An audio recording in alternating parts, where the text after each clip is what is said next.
बिस्मिल्लाहिर्रहमानिर्रहीम। अस्सलाम वालेकुम जी। Welcome to food secrets with Munaza Waqar ji. तो व्यूवर्स, गर्मी अपने अरूज पर है और गर्मी के मौसम में ताज़ा ताज़ा घर का बना हुआ अगर हमें जूस मिल जाए, स्क्वाश मिल जाए तो क्या ही बात है। बिना किसी केमिकल के, बिना किसी मुश्किल चीज़ के मैं आज आपके साथ पीच जूस की रेसिपी शेयर करूंगी। मेरा तरीका आपको बाकी वीडियोस से बहुत ही मुख्तलिफ लगेगा।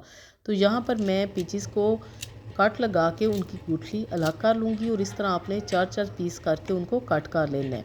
इस तरीके के साथ गुठली बहुत ही आसानी से अलग हो जाती है और आपको खींचातानी नहीं करनी पड़ती कि गुठली को कैसे खींच खींच के बाहर निकालें। आप देख रहे हैं ना, आपने ऐसे ही बिल्कुल पीचेस काट लेने हैं और उनकी गुठली अलग कर लेनी है। यहाँ पर मैं सारे आड़ू काट लूँगी। यहाँ पर मैं व्यूअर्स अभी इन आड़ूओं को डायरेक्ट मैं पैन में नहीं डालूँगी और पकाना नहीं शुरू कर दूँगी। मैं सबसे पहले आड़ू काट के उनकी प्यूरी बनाऊँगी ब्लेंडर जाग में।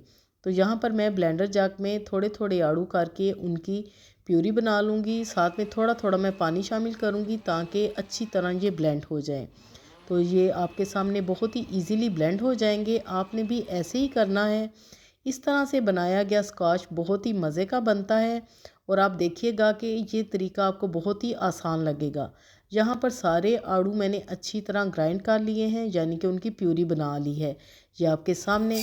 अब हमने क्या करना है कि एक पैन में मैंने ली है जी 2 कप के करीब चीनी और उसमें मैंने डाल दिया है 3 गिलास पानी। 1 किलो मेरे पास आड़ू है, 1 किलो के हिसाब से 2 कप भर के इसमें चीनी जाएगी।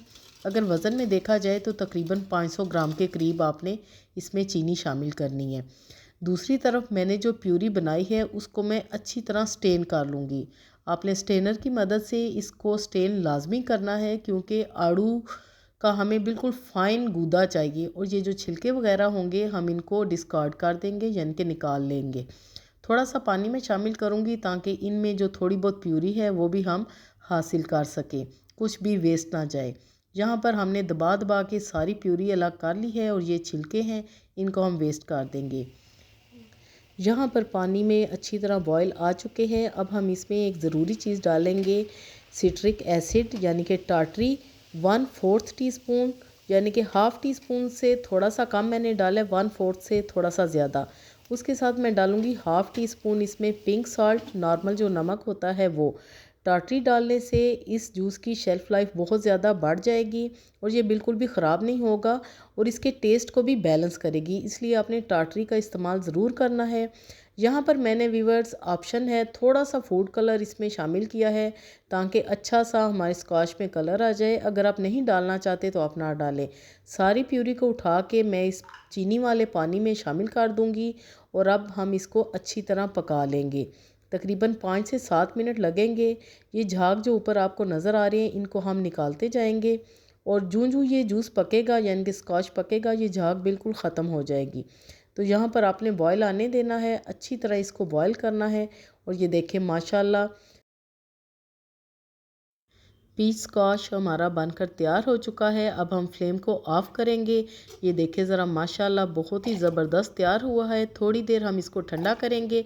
फिर व्यूअर्स, आपने किसी भी बॉटल में, जग में, एयर टाइट जार में इसको डाल के स्टोर करना हो तो आप कर सकते हैं। यहाँ पर थोड़ी देर ठंडा होने के लिए मैंने रख दिया था स्क्वाश। अब मैंने ज़्यादा सारी बर्फ़ ली है और इसमें हम ये स्क्वाश शामिल करेंगे ताकि ठंडा ठंडा हम सर्व कर सकें। यहाँ पर मैं एक और बात आपके साथ शेयर करूँगी, क्योंकि मैंने यहाँ पर बर्फ़ बहुत ज़्यादा डाली है इसलिए मैं इसमें पानी नहीं शामिल करूँगी।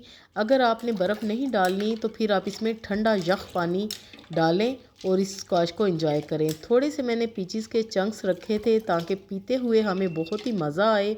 जैसा हम बिल्कुल टिन वाला लेते हैं ना जूस, वो ही हमें मिले, लेकिन ये बहुत ही साफ़ सुथरा केमिकल से पाक और ओरिजिनल जूस है।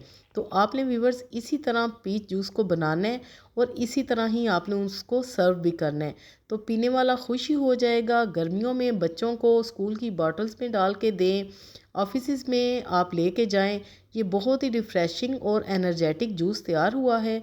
आप इसको स्टोर भी कर सकते हैं, फ्रिज में रखें, बिल्कुल भी ख़राब नहीं होगा। जैसा कि आपको नज़र आ रहा है कि ये बाकी का स्कॉच मैं फ्रिज में रखूँगी और जब दिल चाहेगा निकालेंगे, आइस क्यूब डालेंगे, चिल्ड वाटर शामिल करेंगे और हमारा जूस स्कॉच तैयार हो जाएगा।